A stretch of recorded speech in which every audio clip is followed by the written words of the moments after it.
Middle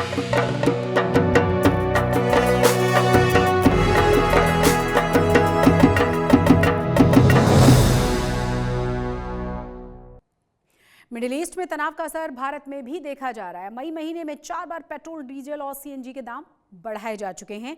तेल gas की कीमतें बढ़ने से रोजमर्रा में इस्तेमाल होने वाली दूसरी चीजें भी महंगी हो रही हैं। ऐसे में गुजरात में कांग्रेस ने महंगाई के खिलाफ जोरदार विरोध प्रदर्शन शुरू कर दिया है।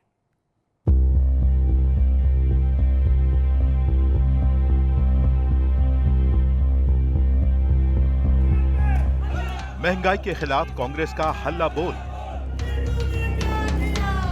शहर शहर सड़कों पर उतरी कांग्रेस। पेट्रोल डीजल की बढ़ती कीमतों के विरोध में प्रदर्शन। लगातार बढ़ती महंगाई ने आम लोगों की कमर तोड़ कर रख दी है। पेट्रोल, डीजल और रसोई गैस से लेकर दूध, सब्जियां जैसी रोजमर्रा की जरूरत वाली चीजों के दाम आसमान छू रहे हैं, जिससे लोगों में आक्रोश है। इस बीच सूरत शहर में कांग्रेस ने सरकार के खिलाफ मोर्चा खोल दिया। बड़ी संख्या में कांग्रेस के नेता सरकार के खिलाफ नारेबाजी करते हुए कलेक्टर कार्यालय पहुंचे और अपने विरोध प्रदर्शन को धारदार बनाने के लिए महंगाई का गरबा खेलकर सरकार की नीतियों पर तीखा प्रहार किया।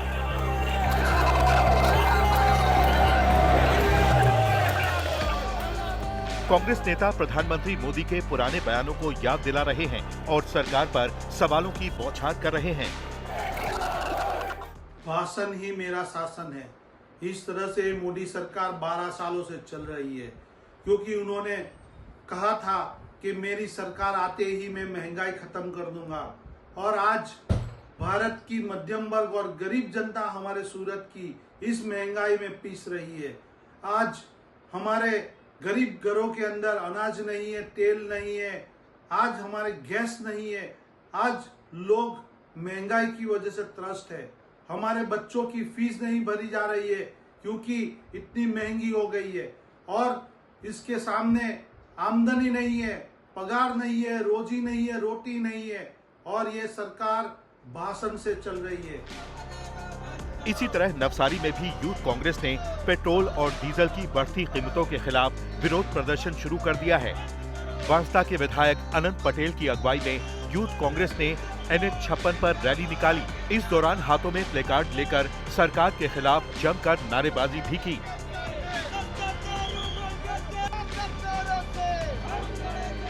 अनंत पटेल की मांग है कि पेट्रोल डीजल पर लगे टैक्स को हटाया जाए ताकि पेट्रोल डीजल सस्ता हो सके और आम आदमी को महंगाई से राहत मिल सके।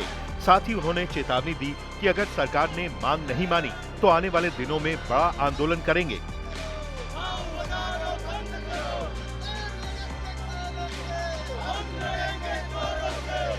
वांसदा तालुका युवक कांग्रेस आयोजित आज पेट्रोल, डीजल और गैस की भाव बढ़ोतरी के विरोध में प्रदर्शन रखा गया है। हमारी एक ही मांग है, पेट्रोल, डीजल और गैस पे जो टैक्स बढ़ाया गया है वो कम हो और यहाँ के लोगों को कम कीमत में पेट्रोल, डीजल, गैस मिले। यही प्रयोजन से हमने आज हमारा प्रदर्शनी का कार्यक्रम रखा है।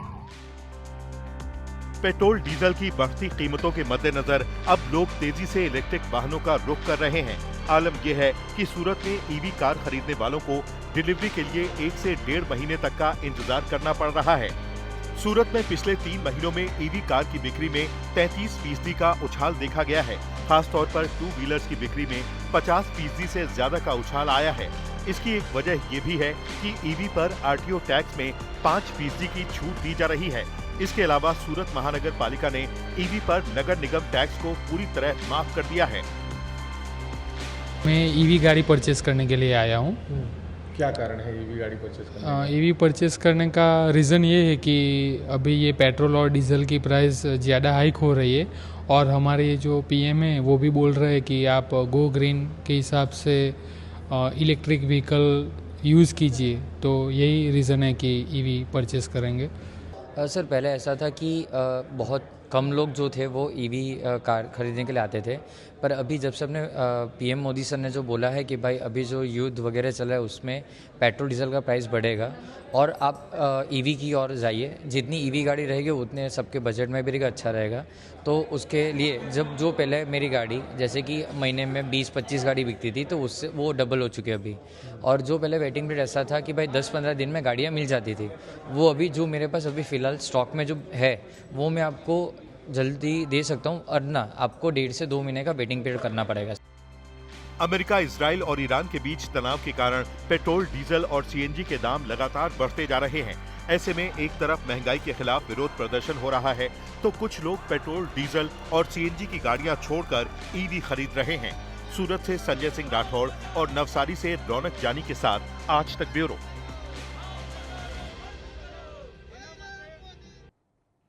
गुजरात एटीएस में कच्छ से करीब 1180 करोड़ रुपए की कीमत की 118 किलो कोकीन जब्त की गई है और इस मामले में अब तक 3 आरोपियों को अरेस्ट किया जा चुका है। तीनों ही आरोपी विदेशी हैं। गुजरात के डीजीपी KLN राव ने बताया कि सूचना मिलने के बाद इंडियन कोस्ट गार्ड और गुजरात एटीएस मुंद्रा पोर्ट पर एक संयुक्त ऑपरेशन चला रही थी। इसी के तहत मंगलवार को सुबह भारतीय समुद्री सीमा से एक कंटेनर जहाज को पकड़ा गया। आज रोज गुजरात पुलिस, गुजरात में एटीएस एक सफलतापूर्वक ड्रग माफिया का पर्दाफाश किया है, जिसमें एक शिप जो मुंद्रा पोर्ट आउटर एंकरेज पर इंटरसेप्ट करने आया है और उसमें से लगभग 6 थैलियाँ, उसमें लगभग 150 किलोग्राम कोकेन का बरामद हुआ है। इसमें शिप में 2 विदेशी नागरिक लेके आए हैं और ये डिलीवरी दिल्ली में रहने वाले 2 एक टांजानियन और एक युगांडन नेशनल को डिलीवरी करने वाले थे। JM पटेल और उनके अलग अलग टीम के द्वारा इसको इंटरसेप्ट किया गया है। उसको बोर्ड के ऊपर चेकिंग की गई है और उसमें 6 थैलियों में 118 किलोग्राम जितना कोकेन बरामद किया गया है और इसको टेस्ट किया गया है और प्राथमिक दृष्टि से ये कोकेन है इस तरह से मालूम पड़ा है और इसमें 3 व्यक्तियों की कस्टडी में लिया गया है और इंट्रोगेशन चल रही है और आने वाले दिनों में क्या इन्वेस्टिगेशन में निकलेगा ये हमको बताएंगे। और इसके साथ साथ एक हाई कम्युनिकेशन सैटेलाइट फोन्स और एप्पल टैग वगैरह भी मिला है और उसमें से भी हमको काफ़ी कुछ चीज़ें जानने के लिए मिलेगी। गुजरात एटीएस को फिर एक बार बड़ी सफलता मिली है, जहां पर उसने कच्छ की समंदर सीमा से जो है वो 1180 करोड़ की कोकेन पकड़ी है। ये अंतर्राष्ट्रीय ड्रग तस्करी थी जिसमें ब्राज़ील से ये ड्रग्स आया था और दिल्ली में 2 लोगों को डिलीवर होना था जो तांजानिया के रहने वाले हैं और युगांडा के रहने वाले थे। पुलिस ने कुल 3 लोगों को गिरफ्तार किया है। फिर एक बार भारतीय कोस्ट गार्ड के साथ मिलकर गुजरात एटीएस ने एक बड़ा ड्रग रैकेट जो है उसका पर्दाफाश किया है। अभी जांच उसी समय चल रही है कि ये ड्रग्स जो है वो कहां से आया था और जो एक शख्स बीच में समंदर में कूद गया उसकी छानबीन चल रही है। ये ड्रग्स जो है दिल्ली के बाद कहां जानी थी, किस तरह से इसका अंतर्राष्ट्रीय ड्रग रैकेट फैला हुआ है, उन सब चीज़ों की जांच गुजरात एटीएस आने वाले दिनों में करेगी। अहमदाबाद से कैमरामैन जेन व्यास के साथ दिनेश दोषी, आज तक। कांगो, युगांडा और साउथ सूडान में फैले हुए इबोला वायरस को लेकर गुजरात सरकार अब पूरी तरह अलर्ट पर है। इन देशों से आने वाले यात्रियों पर नजर रखी जा रही है, साथ ही साथ उन्हें आइसोलेट करके पूरी जांच पड़ताल भी की जा रही है। अहमदाबाद समेत पूरे देश में इबोला वायरस का एक भी केस फिलहाल नहीं है, लेकिन इबोला वायरस को लेकर गुजरात सरकार अलर्ट है और साथ ही में देश की तरफ से दी गई जो SOP है उसका पालन सीधे तौर पर किया जा रहा है। इसी मुद्दे पर बातचीत करने के लिए अहमदाबाद म्यूनिसिपल कॉरपोरेशन के मेडिकल ऑफिसर भाविन सोलंकी जी हमारे साथ मौजूद हैं, उन्हीं से बात करेंगे। सर, इबोला वायरस का एक भी केस तो फिलहाल देश में नहीं है, लेकिन इसके बावजूद जो केंद्र सरकार की SOP है उसका पालन किया जा रहा है। किस प्रकार से किन किन देशों की तरफ से हम ध्यान केंद्रित करके रखे हुए हैं और क्या फ़िलहाल SOP है जिसका पालन हम कर रहे हैं? जी, अहमदाबाद म्यूनिसिपल कॉरपोरेशन एरिया में हम लोग as per the guideline of government of Gujarat, civil hospital, airport department से मिलके हम लोग जॉइंटली एक्टिविटी कर रहे हैं। जो भी पैसेंजर आ रहे हैं डेमोक्रेटिक रिपब्लिक ऑफ कॉन्गो से आ रहे हैं, साउथ सूडान या युगांडा से आ रहे हैं, तो उनकी एक सेल्फ डिक्लेरेशन और उनका स्क्रीनिंग एयरपोर्ट पे होता है और जितनी भी ट्रैवलिंग हिस्ट्री है उस हिसाब से हम लोग एक्शन ले रहे हैं अभी। तो ये 3 कंट्री से जो भी पेशेंट आ रहा है तो उनको कोई सिम्टम नहीं है, तो उनको हम लोग अभी होम आइसोलेशन कर रहे हैं और कॉरपोरेशन की टीम वहाँ पे फॉलोअप कर रही है। सभी सपोज़ कोई पैसेंजर आ रहा है और उनको पॉजिटिव पेशेंट वहाँ पे कांटेक्ट में आया है लास्ट 21 डेज़ में, तो हम उनको क्वारंटाइन में रखेंगे। कॉरपोरेशन की हॉस्पिटल एसवीपी हॉस्पिटल में हमने अलग से वार्ड बनवाया है, करीब करीब अभी 60 बेड हमने वहाँ पे रखे हैं। सर खास करके अगर कॉन्गो वायरस की बात करें तो इसके लक्षण भी क्या होते हैं, क्योंकि हमने कोरोना के वक्त देखा था अलग अलग प्रकार के लक्षण थे, लोगों में एक अवेयरनेस आई थी तो लोग उसका इलाज करवा पा रहे थे, लेकिन कॉन्गो वायरस को किस तरह से लोग पहचान सकते हैं? जी, अभी प्राइमरीली हम लोग हिस्ट्री पे ज़्यादा जा रहे हैं कि ट्रैवलिंग हिस्ट्री इनकी क्या है। जो पैसेंजर ये 3 कंट्रीज से आ रहे हैं उनको हम लोग फर्स्ट आइडेंटिफाई करते हैं और उनको फॉलोअप कर रहे हैं। सिम्टम्स में मेनली जो वायरल डिजीज़ के सिम्टम्स है वही रहते हैं। हेडेक रहता है, उसके अंदर बॉडी एक रहता है, फीवर कंटिन्यूस वहाँ पे रहता है और कॉम्प्लिकेटेड केसेस में ब्लीडिंग के चांसेस भी रहते हैं। जो 11 पैसेंजर्स आए हुए हैं उन्हें क्वारंटाइन किया गया है और जो एसओपी केंद्र सरकार की तरफ से दी गई है उसके मुताबिक एसवीपी अस्पताल में फ़िलहाल 60 जितने अलग से बेड और अहमदाबाद सिविल अस्पताल की बात करें तो 32 जितने अलग से जो बेड हैं वो तैयार रखे गए हैं। कैमरा पर्सन साइद आलम के साथ अब्दुल तिवारी, आज तक, अहमदाबाद।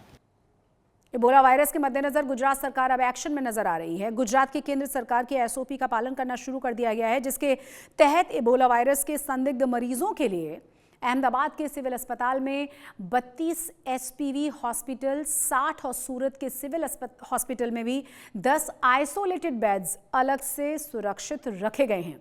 इसके अलावा बीते 3 दिनों से कांगो, युगांडा और साउथ सूडान से जो लोग अहमदाबाद पहुंच रहे हैं उन तमाम पैसेंजर्स को आइसोलेट किया जा रहा है।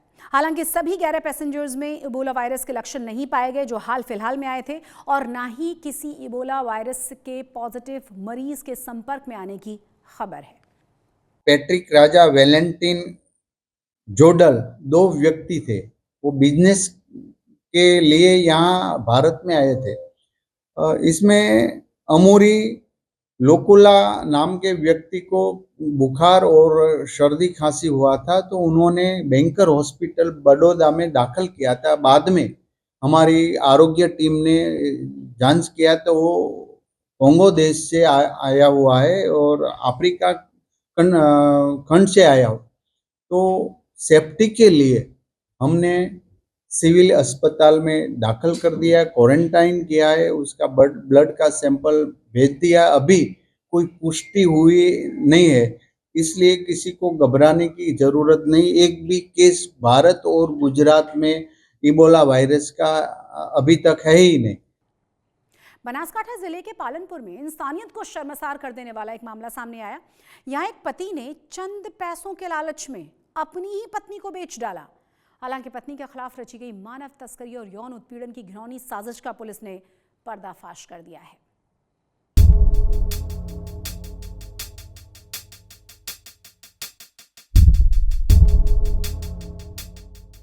इस आदमी ने चंद रुपयों के लालच में अपनी ही पत्नी को अनजान लोगों के हवाले कर दिया। इसने ऐसा इसीलिए किया क्योंकि ये अपनी पत्नी को पसंद नहीं करता था। आरोपी निकेश पटेल ने अपने दोस्तों के साथ मिलकर एक खौफनाक साजिश रची। ये अपनी पत्नी को घूमने के बहाने एक सुनसान जगह पर ले गया और वहां महज 50,000 में अपनी पत्नी को बेच दिया। पालनपुर पश्चिम पुलिस स्टेशन ने इसमें जो गुम जो थे निकेश, उनकी छानबीन की और जब वो मिल गए तो उसके बाद उनकी पत्नी जो गुम जो थी उनकी भी छानबीन की, और जो उनकी पत्नी जब हमें मिली तब हमें प्राथमिक दृष्टि से ये पता चला कि जो निकेश है उन्होंने उनकी पत्नी को उनके मित्रों से बेच दिया था 50,000 में।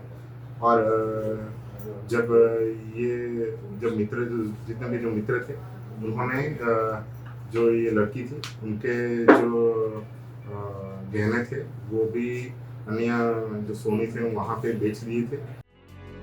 आरोपी ने पत्नी को बेचने के बाद पुलिस थाने में उसकी गुमशुदगी की झूठी शिकायत भी दर्ज करवा दी ताकि किसी को उस पर शक न हो। हालांकि पुलिस ने जांच शुरू की तो 2 दिन बाद ये खुद गायब हो गया। पुलिस को शक हुआ। सबसे पहले पुलिस ने निकेश पटेल को ही हिरासत में लिया। पुलिस ने उससे सख्ती से पूछताछ की तो वो टूट गया और पूरे मामले का खुलासा करते हुए अपना जुर्म कबूल कर लिया। पत्नी को के साथ शारीरिक बलात्कार की कोशिश भी हुई और बलात्कार भी किया गया, उसके रिगार्डिंग उनकी पत्नी से एफआईआर अभी पालमपुर पश्चिम में दाखिल की हुई है और इस टोटल फरियाद के रिगार्डिंग टोटल 7 लोगों को अभी तक पुलिस ने गिरफ्तार किया है, जिसमें मुख्य आरोपी उसका पति है। पालमपुर पश्चिम और पालमपुर बनासकांठा की पूरी टीम इसमें अलग अलग तरीके से पूरी तपास की हुई थी। पुलिस ने पीड़ित लड़की को भी सुरक्षित बरामद कर लिया है। साथ ही इस मामले में मुख्य आरोपी समेत 7 लोगों को गिरफ्तार किया है। पुलिस के मुताबिक मुख्य आरोपी निकेश पटेल पहले भी कई आपराधिक मामलों में शामिल रह चुका है। बनासकांठा से परेश कुमार, किशन लाल के साथ आज तक ब्यूरो। सूरत के बगुमरा गांव के महादेव बिला अपार्टमेंट में हुई 22 वर्षीय लड़की की हत्या का पुलिस ने खुलासा कर दिया है। इस मामले में पुलिस ने फरार चल रहे पति को दिल्ली के पुरानी दिल्ली रेलवे स्टेशन से गिरफ्तार कर लिया। आरोपी पति ने इंस्टाग्राम पर दूसरी महिला से बातचीत को लेकर हुए विवाद में अपनी पत्नी का गला घोंटकर उसे मार डाला था, उसकी हत्या कर डाली थी। पुलिस के मुताबिक मृतका महवीश खातून अफजल अली की शादी हिंदू रीति रिवाज से शिवम रणजीत सिंह ठाकुर से हुई। दोनों मूल रूप से रहने वाले थे उत्तर प्रदेश के अंबेडकर नगर जिले के। आरोपी नाबालिग अवस्था में ही लड़की को अपने साथ ले गया था। उसके खिलाफ मामला भी दर्ज किया गया था उस वक्त। बाद में बालिग होने पर दोनों ने शादी कर ली और वो लोग सूरत में रहने लगे। एक जो व्यक्ति है मृतक महिला, उसका नाम महवीश खातून, डॉटर ऑफ अफजल अली, जो यूपी अंबेडकर नगर के रहवासी है, उसका किसी अज्ञात व्यक्ति ने अज्ञात कारणों से गला घोंटकर हत्या की गई। उसका मामला पलसाना थाने में दर्ज किया गया है। पुलिस ने अलग अलग जगह पर जो सीसीटीवी खंगालने की कार्यवाही की और तकनीकी सर्वेलेंस से आधार से पता चला कि जो आरोपी है वो आरोपी का नाम शिवम रणजीत सिंह ठाकुर है। आज तो गुजरात में आज के लिए बस इतना ही, लेकिन देश और दुनिया की तमाम बड़ी और अहम खबरों के लिए आप देखते रहिए आज तक।